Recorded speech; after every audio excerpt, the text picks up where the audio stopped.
Hi guys, what is up? It is your girl Paige Cakes if you're nasty, and welcome back to my YouTube channel. Okay, so bitch, we are here to have a conversation. I've had a lot of people send me messages basically asking me to talk about Rylan Adams and Shane Dawson and Morgan Adams and what it is that they've had to say on the whole entire Shane Dawson situation. Now, if you don't know about the Shane Dawson situation, it is a long and lengthy discussion. I've made several videos. I will leave them in the information bar above me. Because to be honest, when it comes to Shane, I've had some thoughts and some feelings and some thoughts. And honestly, I'm just not his biggest fan right now. But I don't have to hold him to the same standard that family and loved ones have to hold him to. And that is a conversation that I feel really needs to be discussed here on YouTube. But before we get into all of this, let's have a few words from my sponsor. Today's video is sponsored by Juvia's Place. Juvia's Place has come out with a fantastic lip collection, a fantastic lip and lip liner collection.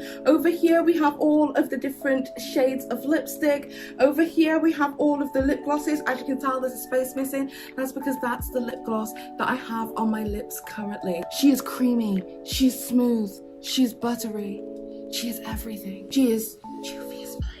If you're a person like me who struggles to get nudes to work for their skin tone, then you have a bunch of lip liners to suit all different kinds of skin tones in order to make all of these nudes work for you. They also have some glass lip glosses in the collection, so definitely go and check these out. You can buy this as an entire collection or as individuals, and you can find all of that on www.juviasplace.com. If you are purchasing from the UK, you can buy it from www.beautybay.co.uk if you wanted to kind of get around those customs charges, huh? Anyway, thank you so much to Juvia's Place for sponsoring today's video and your consistent support when it comes to me and my channel. I really do appreciate it, and I have never been more proud to be a Juvia's partner. Thank you so much, Juvia's Place, for sponsoring today's video. I really value your continued support of me here on this channel. Don't forget, if you like this kind of content from me, you can give it a thumbs up, as well as hitting the subscribe button with the notification bell so you never miss a notification from the Paige channel. Also, if you'd like to hear me do my commentary on Censored, I stream 4 days a week on Twitch. That's www.twitch.tv/PaigeChristieUK. We have a lot of fun over there and the Discord is popping. With that being said, let's get straight into today's drama pertaining to Shane Dawson and his family straight after this intro.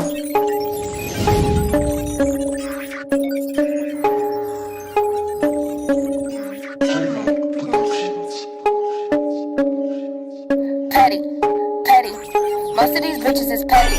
Okay, so there's T-Sis. Over the past week or so, quite a lot of things have happened. Morgan Adams addressed the whole Shane Dawson situation head on. She basically said that she doesn't condone it, and she definitely doesn't like what she's seen, but she also feels as if it's hard for her to make a strong judgment or have a strong disdain towards Shane Dawson because she knows Shane Dawson in real life, and the rest of us, we only see a window as to who Shane Dawson is. Take a look at what it is that Morgan had to say, and I'll come back with my thoughts. Say that you're watching your favorite person online or your favorite Instagram person, whatever. So these people are building a house and they built a little window and they're like, okay, you can look into the window. When you watch someone online, you're looking into the window, but if you know someone in real life, you have the keys to the door and you can look around the entire house and like get a bigger picture. People have kind of been asking me about the videos that have been resurfacing about Shane and the whole beauty world drama, the old videos of Shane and the whole drama thing.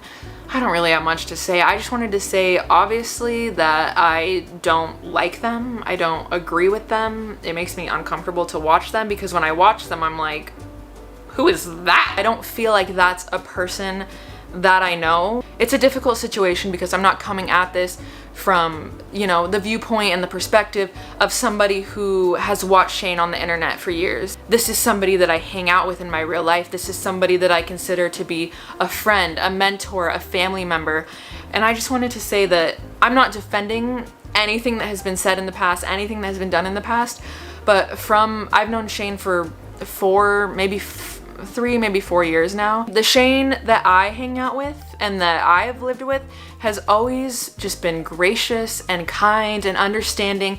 He's always been willing to help everyone. The person that I see from day to day in a non-YouTube, non-filming, not trying to be entertaining, that Shane isn't even in the same stratosphere as the Shane that, you know, you get to see in these older clips. So that's all I have to say. I don't know. A few days later, yesterday in fact, Riley Ladders actually came forward and spoke about his situation pertaining to Shane Dawson and his past, and basically said Shane's a good guy, Shane's a good guy, Shane's a good guy, Shane's a good guy, Shane's a good guy, he's a good guy. Do you know he's changed? He's a good guy. He's made multiple apologies. He's a good guy. He's a good guy. He's a good guy. Hey, have you heard? He's a good guy. But basically, he dedicated about 4 minutes at the very beginning of his video before he jumped into like making regular schmegular content for him, addressing the entire Shane Dawson situation from his perspective, basically saying that as his fiance and only being around him for like 4 years, and a lot of these things were like 7 to 10 years ago, it's hard to believe that that was the person that he was portraying. However, he loves and cares for the person that he is now. Take a listen to what it is that Rylan had to say, and I'll come back with my thoughts. Hello. I wanted to jump on before I started posting videos again to acknowledge what's been going on with Shane and Shane's past. And I didn't initially jump in and insert myself because I didn't want to add to the intense negativity that was circulating about all of these old clips. And I wanted to process and think for myself. And I know I didn't do that in the beauty community drama, but I feel that's because I was kind of there for the whole experience, whereas with Shane's past, I've been with Shane for 4 years, and a lot of these clips date 7, 8 to 10 years ago. And I understand that Shane's made highly insensitive and offensive jokes, and I know that while they were far in his past, it's hard to separate that person from who he is today, especially when you're seeing them in real time and your feelings are being hurt right now. And I can never take that away from you, and I would never say you have to accept his apology or even ask that you do. At some point, I hope we can champion change and growth over canceling someone altogether or going for the absolute worst on the internet. And I say this because I know that Shane has had to address his past more than most people probably in the world, because every few years it comes back up to ruin him, to cancel him, and it's forced him to look into what he did, its impact, how it made people feel, and really truly grow from that. And I think if you've been watching Shane for a long time, you've experienced his growth and you know that he is a genuine person with good intentions. When I met Shane, he was still doing 5 videos a week where the premise was comedy based around building cakes out of Hostess products. And since then, he's flipped completely into more of documentaries on YouTube. And in that time, he's doubled his subscribers, which I do think came as a result of him living out his healthier, more authentic self. And I know a lot of people in present day have an issue with some of the people that he chose to give a platform.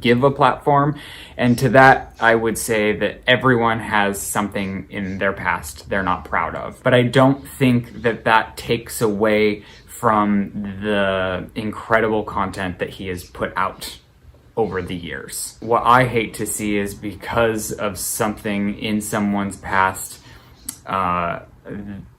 the result is that no one can be associated with them or like them, and we can't allow growth. Instead, we have to ruin, throw in the trash, and they can't be spoken about ever again. I'm not a person that just runs from things when it gets rocky, especially when I don't think Shane is a lot of these things that the internet is placing on him matter of fact. I've been with him for 4.5 years, and all I know is a genuine, loving, caring person.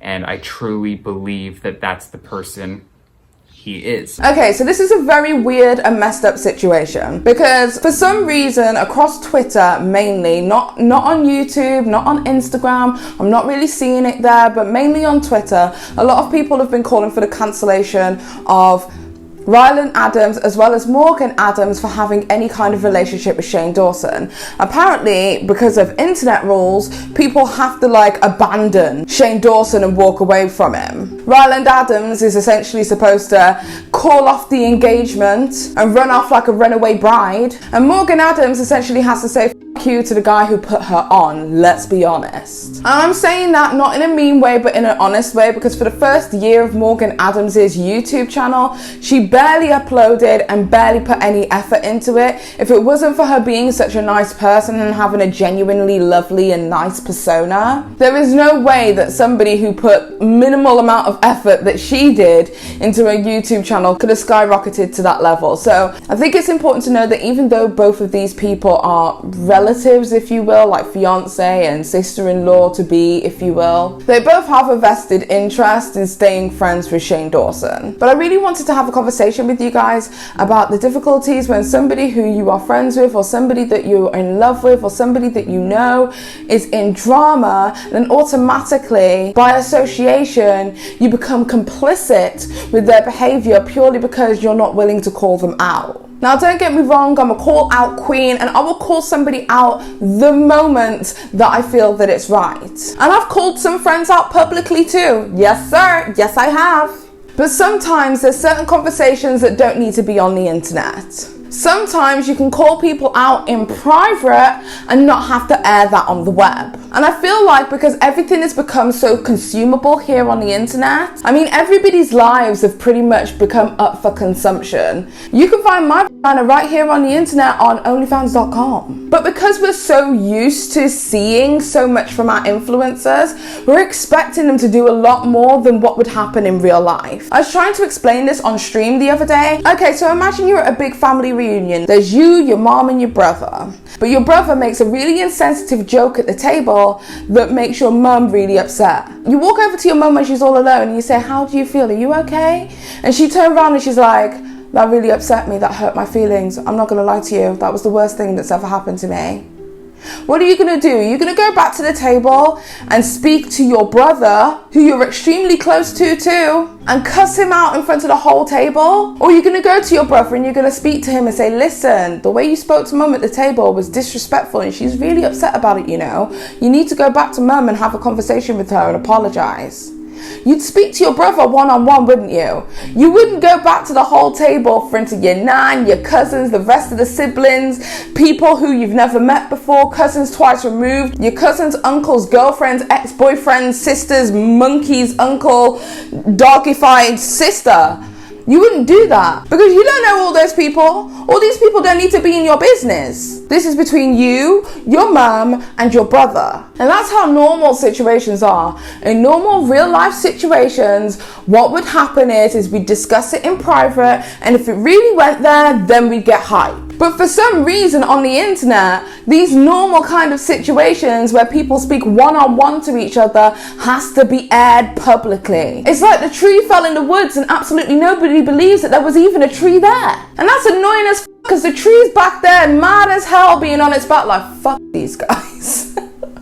And this is a problem that we keep seeing repeating itself over and over and over again. I don't understand why people are saying stuff on the internet, especially when it comes to Ryland Adams, saying stuff like, oh, if Ryland doesn't leave Shane, then, you know, he's cancelled too. Like, that is a whole ass marriage they are entering into. Do you understand what a marriage is, my dude?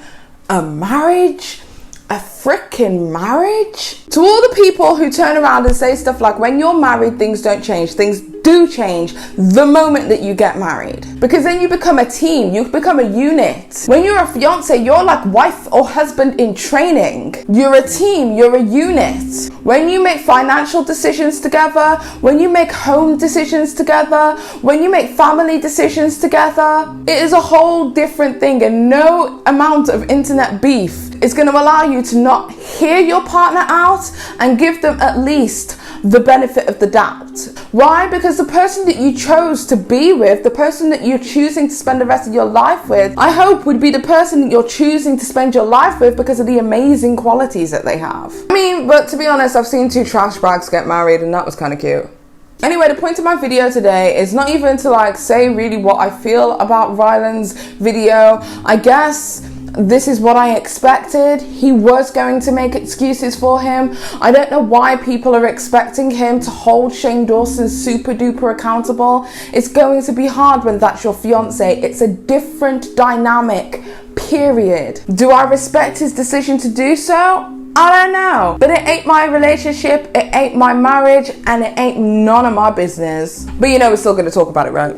But when it comes to like internet cancellations or expecting people to handle things and handle their business publicly online, I ain't about that. The question that you need to ask yourself is, if you wouldn't do it in real life, why the fuck are you expecting people to do that on the internet? Under no circumstances in the real world does somebody else who hasn't done any crimes, who hasn't done any garbage things, get held accountable by proximity to the person who has done the garbage things. Because the same people who point the finger and say, well, you haven't said anything online, then you must be complicit to it, then you must be okay with it, you're cancelled too. We need to think about how many criminals we have in the judicial system right now who are serving time, and every single person who goes in there and visits that person one-on-one is complicit to their crimes. Do we hold them accountable by the crimes that other people have done? No. So why are we doing this on the internet? Y'all look dumb and y'all look stupid and y'all are making no friggin' sense. But for some reason on the internet people do not see it that way, and every single person is way above reproach. You're trash, I'm trash, we're all trash, everybody is garbage. There are some people who are a little bit more garbage than others, but the only person who needs to be held accountable for Shane Dawson's actions is Shane Dawson. And what I truly believe has happened is that with Morgan Adams speaking out and with Ryland Adams speaking out, we've got a situation now where I feel like they're gearing us up for Shane Dawson's return, and I think that that's going to come a lot sooner than most people think. Anyway, that's my 2 cents on the whole entire situation. If you like this video, give it a thumbs up if you like it. If you don't like it, give it a thumbs down. Leave a horrendously nasty comment and call me out of my name. You do it anyway, and it's all engagement, honey. And before I leave, I actually wanted to make it explicitly clear that when I say, and this is to all you backseat Beckys in the back talking your mad shit on the internet, I'm here for it, right? When I say that we need to be careful with our words when we are speaking about Shane Dawson, and this is in reference to a set of tweets that I made, this is me in no way being complicit or okay with Shane Dawson's actions. What I am saying is if we've learned anything from the situation that happened with James Charles 2 years ago, where so many people were going around out the corner of their neck calling him a I, thankfully, was not one of those people. Then what we need to do is make sure that when we are accusing Shane Dawson of a crime, that it is actually an active crime and not a passive crime, because the lines with that is extremely blurry. When you call him the P word, the one with the files at the end, and you don't specify whether it's actively or passively, you could be setting yourself up for some real legal implications. And when a commentator does that, it affects the entire commentary community. At this present moment, YouTube is just looking to get rid of all commentators. Let's just be honest. They are demonetizing everything. They are making it extremely hard for people to share their opinions. That's why everyone's making podcasts, and I've gone to Twitch and all this kind of stuff, because we're going to have to move. We're realizing that this YouTube space cannot accommodate us anymore. So when commentators say stuff that can really fuck up the whole genre, and it's not because I don't believe that Shane Dawson should get the repercussions for his actions, but when it comes to the judicial system and the real legal implications of the things that he has done, truthfully and honestly, there is not much that can be done. Because people were quick to run Sanders Kennedy off the internet when he actually showed you guys that the sheriff actually said to him that they needed victims to come forward with their story, with their statements in order to make things official. Even though he over-embellished the story, yada yada yada, he was very bad for that. But y'all all but ran him off the internet when he shared a valuable piece of information that without witnesses, that without victim stories, that they can't do shit. Yet everybody on the internet wants to act based upon emotion, as if the judicial system has ever made the burden of proof be on the perpetrator rather than the victim. The burden of proof always lies on the victim in use cases, and let's just keep that 100. And even somebody such as Onision, who had the FBI involved thanks to Tamimi and Creepshow Art, not Chris Hansen. Even that guy with witness accounts, with statements, all within the statute of limitations, even he couldn't get put behind bars. So what the hell makes you think that somebody with less of a catalogue than this guy is able to go into jail? So we need to think logically. We need to be careful with our words, and we really need to think about the effects that some of the things that we say in this community can have an effect on the entire community, Sebastian Williams. Listen, I'm coming for everybody today. I don't give a shit. Because when one of us looks bad, we all look bad. Trust me. Because if one of us looking bad didn't affect all of us, then nobody would have went down as hard as they did on Sanders Kennedy. And let's keep that all the way, what? 100. Anyway, as I said, if you like this kind of content, give it a thumbs up. If you don't like it, give it a thumbs down. It's all engagement, honey. Once again, a massive thank you to Juvia's Place, my sponsor. If you'd like to see me do my commentary uncensored, I stream 4 days a week on www.twitch.tv/PaigeChristieUK. Also, don't forget to smash the subscribe button as well as the notification bell so that you never miss a notification from me, Petty Paige. And until next time, on another video where I might have a lot more thoughts on things and stuff. It's been Paige. Bye.